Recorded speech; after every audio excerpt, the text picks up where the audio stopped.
क्या है आध्यात्म? दर्शन, चिंतन धारा, विद्या या संस्कृति की परंपरागत विरासत। आध्यात्म दर्शन यानी जीवन का शाश्वत सत्य। मानव जीवन से जुड़े शाश्वत सत्यों को जानिए और समझिए उपासक डॉक्टर सोहन राज तातेड़ से हमारे खास कार्यक्रम आत्मविज्ञान में।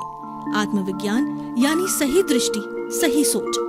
भाई और बहनों, मातृशक्ति को नमन। स्टूडियो में आपका हार्दिक स्वागत है, अभिनंदन है, सत्कार है। आत्मविज्ञान साइंस ऑफ द सोल कार्यक्रम के अंतर्गत हम आपको कुदरती रचना और कुदरत का कानून के बारे में बताते हैं, आपको सनातन सत्य के बारे में बताते हैं। यूनिवर्सल ट्रुथ, सार्वभौम सत्य क्या है वो हम आपको बताते हैं। अल्टीमेट ट्रुथ क्या है वो हम आपको बताते हैं। और उसके बताने से आपको क्या लाभ होगा कि आपको शाश्वत सुख की प्राप्ति होगी। वह हर इंसान का अल्टीमेट लक्ष्य है, शाश्वत सुख की प्राप्ति करना, अक्षय सुख की प्राप्ति करना। वह हमारे आत्मविज्ञान कार्यक्रम से मिलेगा। ये सारा हम कार्य जो है वो अलग अलग एपिसोड्स के, सपोर्टिंग एपिसोड्स के माध्यम से करते हैं। तो आज का हमारा बहुत सुंदर विषय है विधेय की अवधारणा। भाई और बहनों, विषय बहुत सुंदर है।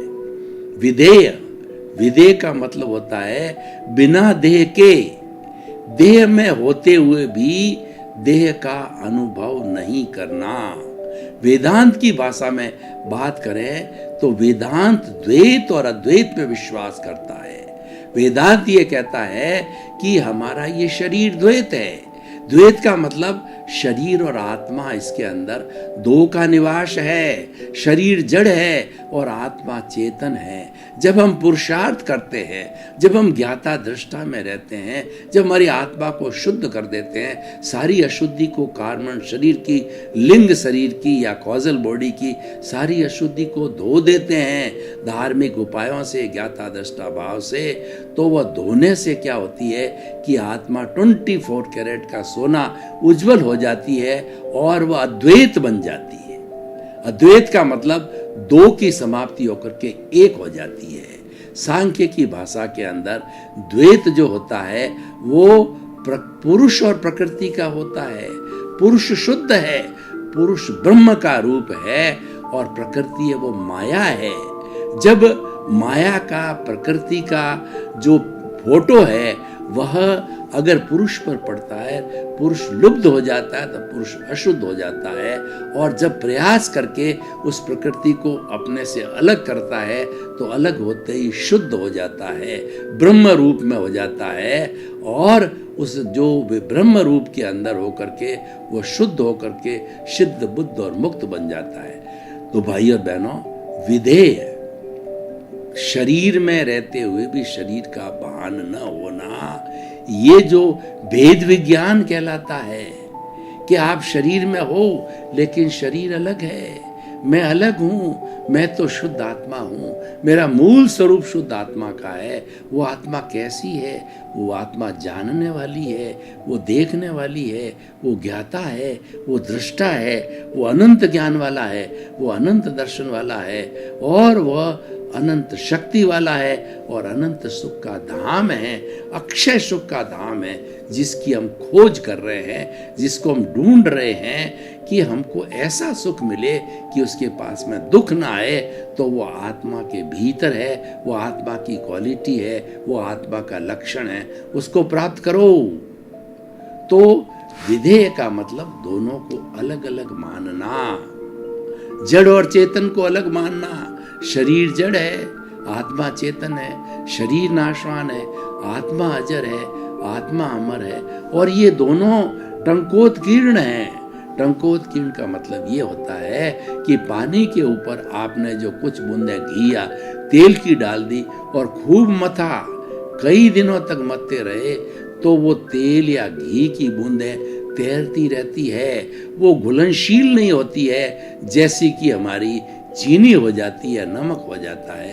तो वो हमेशा अलग रहते हैं, उसको टंकोत्कीर्ण कहा जाता है। ठीक उसी तरीके से ये जड़ है कारण शरीर रूपी, या ये स्थूल शरीर, उससे मिला ये स्थूल शरीर रूपी जो शरीर है, और आत्मा हमेशा भिन्न भिन्न रहते हैं, आपस में मिक्सचर यौगिक जरूर होते हैं, लेकिन कभी भी एक में एक नहीं हो जाते, वो संबद्ध नहीं होते, क्योंकि दोनों की प्रकृति अलग है।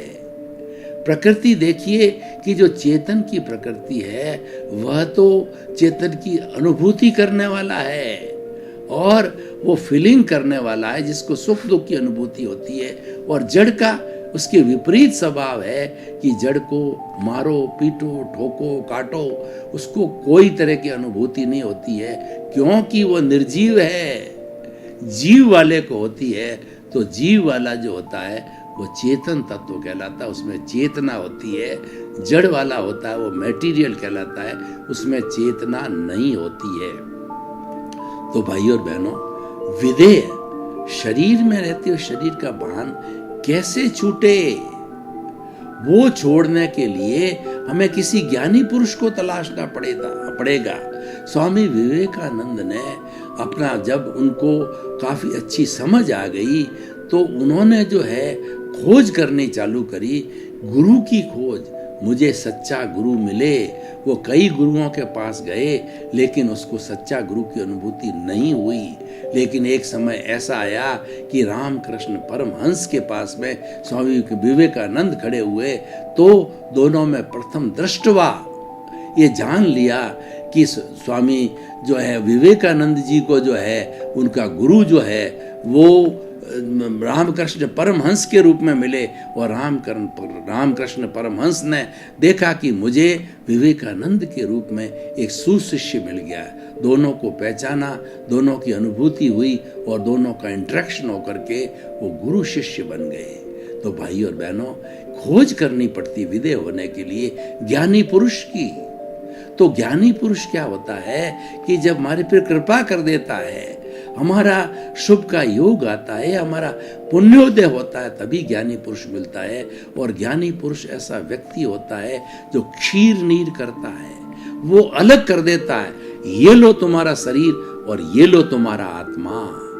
उसके बीच में जो बंधन पड़ा होता है, जिसको हम वेल्डिंग कहते हैं, ये अज्ञान का वेल्डिंग होता है, ये राग द्वेष का वेल्डिंग होता है, ये क्रोध मान माया लोभ का वेल्डिंग होता है, ये कषाय का वेल्डिंग होता है और ये मोह का वेल्डिंग होता है। उस वेल्डिंग को तोड़ करके और वह उस जहर की थैली को फेंक देता है कि आपके अभी नए कर्मों का बंधन का कारण मैंने हटा दिया है।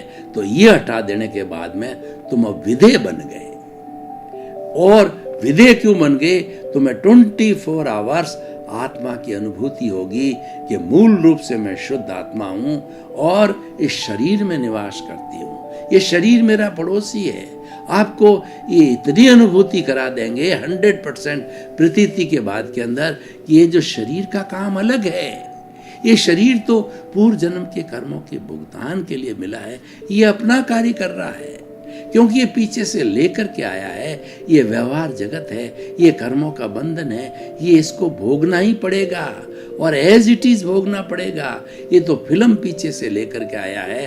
वो फिल्म जितने वर्ष तक ये जिएगा उतने वर्ष तक मन वचन काया की ये बैटरियां जो है डिस्चार्ज होती रहेगी और ये फिल्म जो है चलती रहेगी। ये कर रहा है, ये भोग रहा है, ये करने वाला अलग है और मैं अलग हूं। ये विदेह की बात हो गई कि मैं तो ज्ञाता दृष्टा हूं, जानने वाला हूं, देखने वाला हूं और मात्र इस शरीर के मन वचन काया रूपी जो कार्य पद्धति चल रही है उसको मात्र देखता हूं और जानता हूं।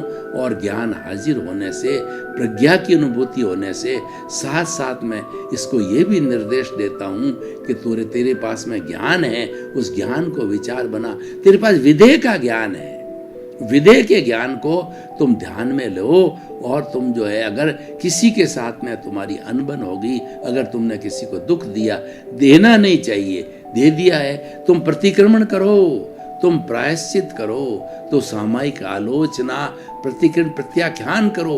प्रत्याख्यान क्या है कि तुम ये संकल्प करो कि हे मेरे भीतर विराजमान शुद्ध आत्मा भगवान, मुझे ऐसी शक्ति दो, जागृति दो कि मेरे द्वारा प्राणी मात्र को किंचित मात्र भी दुख न हो, ऐसी शक्ति दो, ऐसी जागृति दो, और मुझे ऐसा समर्थ बनाओ मैं किसी को दुख ना दूं। ये जो है भावना विधेय की अवस्था में आ जाती है। विधेय होते ही आपको ऑटोमेटिकली भीतर ये अनुभूति चालू हो जाएगी, क्योंकि आपको किसी ज्ञानी पुरुष से ज्ञान मिल गया है, और ज्ञान इसलिए मिला है कि आपका पुण्योदय हुआ है। और विधेय वाला जो है, विधेय वाले का क्या चिंतन होगा वो मैं आपको सब बता देना चाहता हूँ। कोई व्यक्ति ज्ञान लेने के बाद में विधेय हो जाता है तो उसका चिंतन कैसा होता है ये मैं आपको बताना चाहता हूँ। उसके अंदर ऐसी भेद रेखा पैदा हो जाती है, लाइन ऑफ डिमार्केशन पैदा हो जाती है। ये अलग है, मैं अलग हूँ, ये जड़ है, ये मैं चेतन है, मैं कभी ये नहीं हो सकता, ये कभी मैं नहीं हो सकता। दोनों सच्चाई है। जब तक जो है हमारी मुक्ति नहीं होगी तब तक न ये मेरे से अलग हो सकता है, न मैं इससे अलग हो सकता हूँ। और जब शुद्धिकरण हो जाएगा, मुक्ति की अवस्था हो जाएगी, तो ये मेरे से अलग होकर के ऑटोमेटिकली मैं, मेरे विधेय जो कहलाता है वह होता है जीवन मुक्त। और जब ये सारा जीवन के साथ जो अशुद्धि चल लगी हुई है राग द्वेष की, ये हट जाती है, तो ये जीव मुक्त हो जाता है। जीव मुक्त होकर के ब्रह्म में लीन हो जाता है, यानी वो मुक्ति में चला जाता है। और वह मुक्ति में जाकर के और वहाँ पर स्थिर होकर के अक्षय सुख के धाम में चला जाता है, अक्षय सुख की स्थिति में रहता है। भाई और बहनों, ये विधेय की बात। विधेय वाला व्यक्ति जो है सारे संसारिक कार्य करते करते हुए भी अपना ताना बाना अपने भीतर विराजमान शुद्ध आत्मा से जुड़ा रहेगा। वो कार्य तो शरीर का कर रहा है, लेकिन उसका ध्यान अपनी आत्मा पे है। विधेय का मैं आपको उदाहरण देना चाहता हूँ कि राजा जनक को विधेय कहा जाता था। उन्होंने अपने गुरु से ज्ञान लिया था, वो ज्ञानी हो चुके थे। और वो कैसे विधेय थे? वो सीता के माता थे और मिथिला के राजा थे। मिथिला के राजा होने के नाते सारे कार्य करते थे, प्रजा का भला भी करते थे। और जो प्रजा उद्दंड होती थी, दुर्जन होते थे, उनको पनिशमेंट भी देते थे। कभी युद्ध भी करना पड़ता था, कोई थोप देता था, वो युद्ध करते था। विधेय चला के कभी युद्ध नहीं करता है, लेकिन विधेय इतना कायर भी नहीं होता है कि अपने ऊपर कोई चीज थोपी जाए तो उसको फेस नहीं कर सके या उसका प्रतिकार नहीं करे।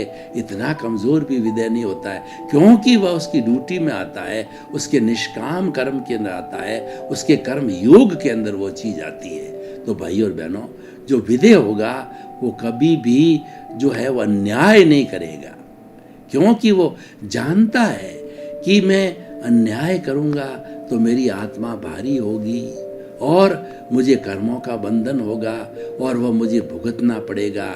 इसलिए वह अन्याय नहीं करता है। उसके पास विवेक है।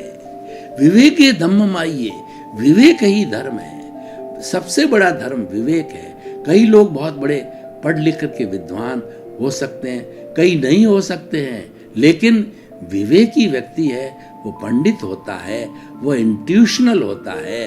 वह व्यक्ति जो है प्रज्ञा के जगत के अंदर निवास करता है और विधेय हमेशा प्रज्ञा के जगत के अंदर निवास करेगा। और जो प्रज्ञा के जगत में निवास करता है वह कभी भी भूल नहीं करता। भूल हो भी जाती है तो तुरंत वो प्रायश्चित करेगा, क्योंकि भूल होना संभव है। केवल ज्ञान, एब्सोल्यूट नॉलेज के होने के पहले कोई भी भूल होना संभव है। और केवल ज्ञान परफेक्ट नॉलेज होता है, एब्सोल्यूट नॉलेज होता है। और उस स्थिति के अंदर वह जीव जो भगवान बन जाता है, फिर उससे कोई गलती नहीं होती।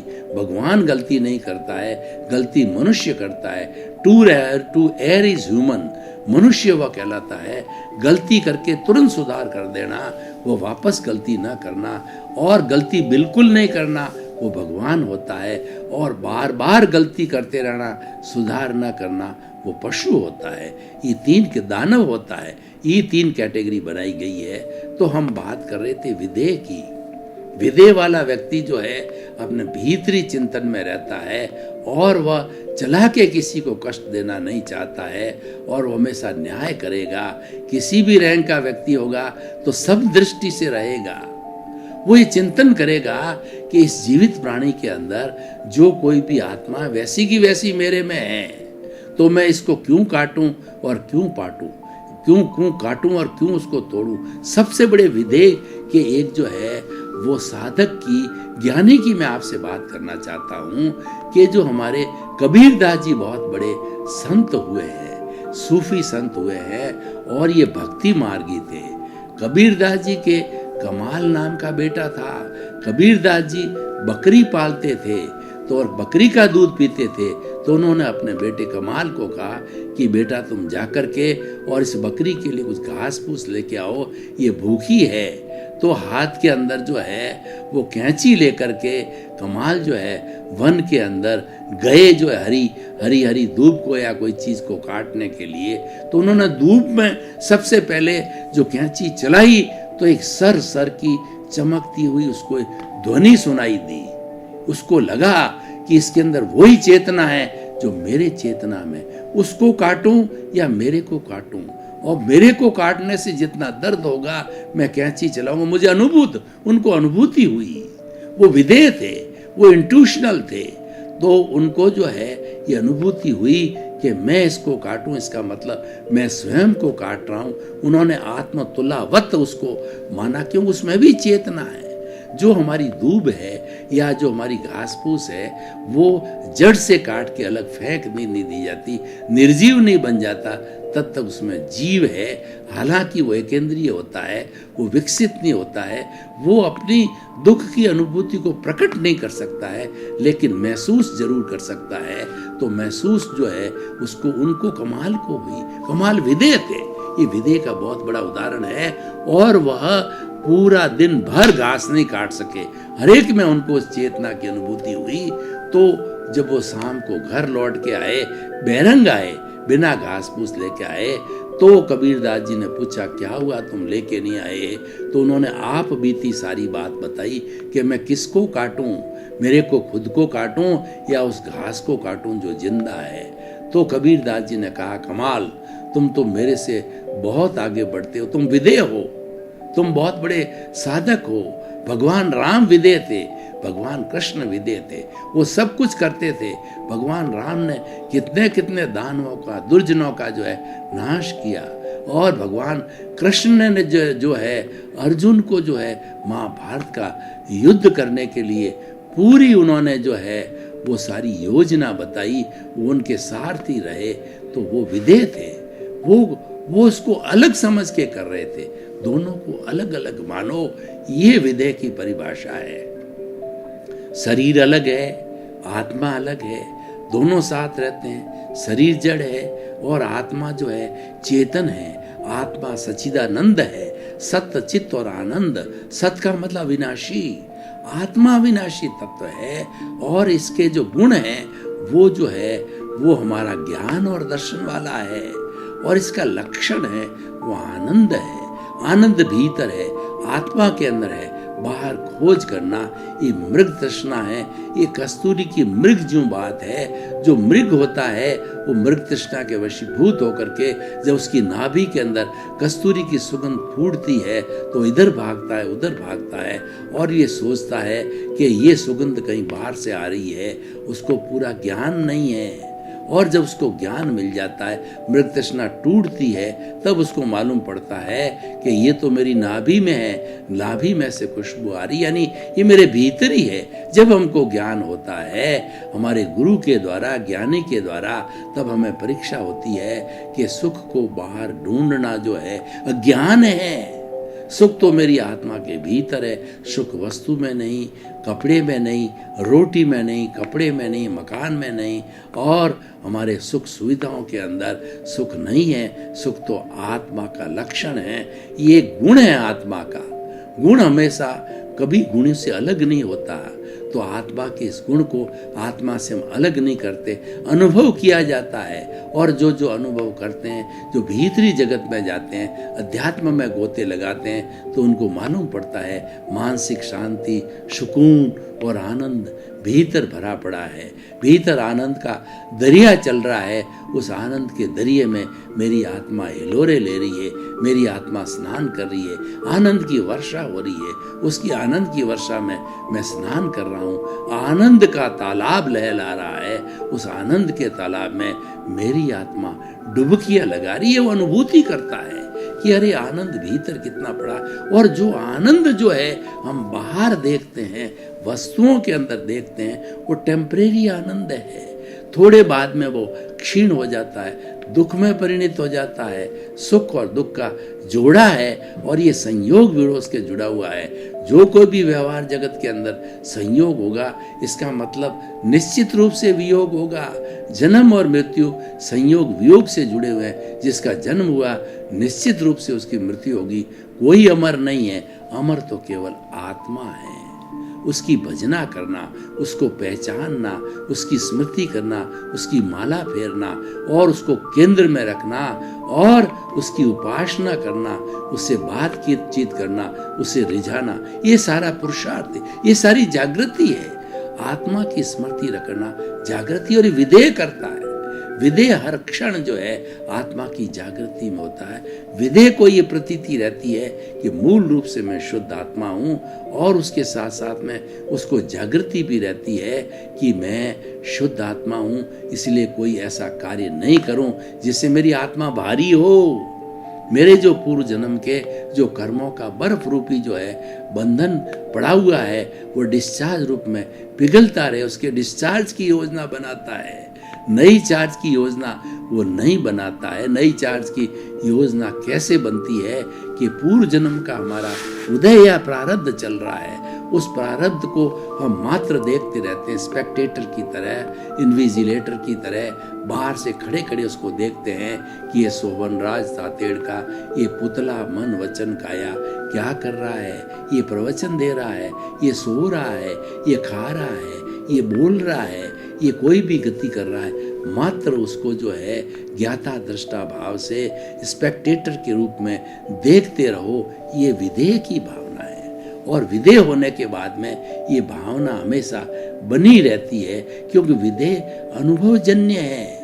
विधेय की बात को शब्दों में प्रकट नहीं किया जाता है, विधेय की बात को अनुभव में किया जाता है। जब ये जागृति 24 आत्म जागृति बनती रहती है, आत्मरंजन बना रहता है, तो व्यक्ति धीरे धीरे अनुभव की श्रेणी के अंदर आगे से आगे बढ़ता जाता है। और एक क्षण ऐसा आता है कि वह अनुभव भी 100% की अवस्था में चला जाता है।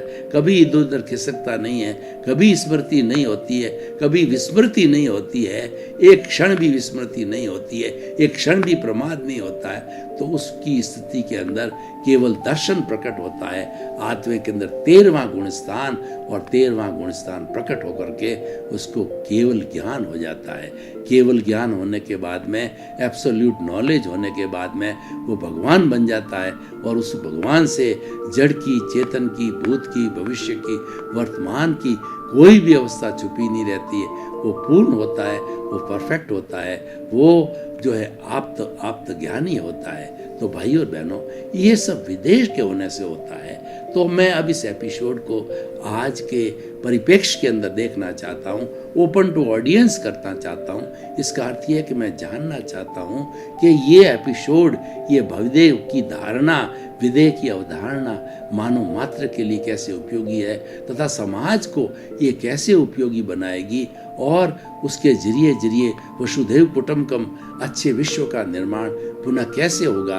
तो भाई और बहनों, मैं जानना चाहता हूँ कि जो लोग ज्ञान प्राप्त करके विधेय की स्थिति को पैदा कर लेते हैं, वो उत्कृष्ट स्थिति होती है।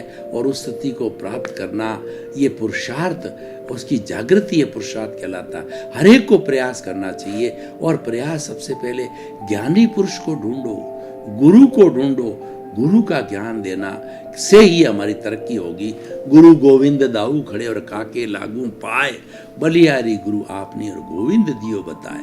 गोविंद का मतलब यह है कि भीतर विराजमान शुद्ध आत्मा भगवान वह गोविंद है, वह ईश्वर का रूप है। और वो ईश्वर कब बनता है कि सारे कर्म जड़ जाते हैं, सारा राग द्वेष जड़ जाता है, सारा कार्मण शरीर, लिंग शरीर, कॉजल बॉडी जड़ करके 24 कैरेट का जब भगवान के रूप में हो जाता, उसके पूर्व जो है विदेह की स्थिति बनी रहती है। और विदेह की स्थिति जो है उसको पूर्ण बनाती है, उसको भगवान बनाती है, उसको केवल ज्ञान देती है। भाई और बहनों, आपका बहुत बहुत धन्यवाद। आप हमारा आत्मविज्ञान कार्यक्रम बराबर देख रहे हो। आत्मविज्ञान कार्यक्रम की आपकी आत्मा हो, ये कार्यक्रम आपके द्वारा, आपके लिए और आपसे है, क्योंकि ये आपको सुधार करना है। हमारा मात्र जो पुरुषार्थ इसी में है कि हम अच्छे व्यक्तियों का निर्माण करें। सुधरे व्यक्ति समाज व्यक्ति से राष्ट्र स्वयं सुधरेगा। इसी क्रम में आपका जीवन आनंदमय हो, मंगलमय हो, सुखमय हो। आत्मविज्ञान में आत्मविज्ञान यानी सही दृष्टि, सही सोच।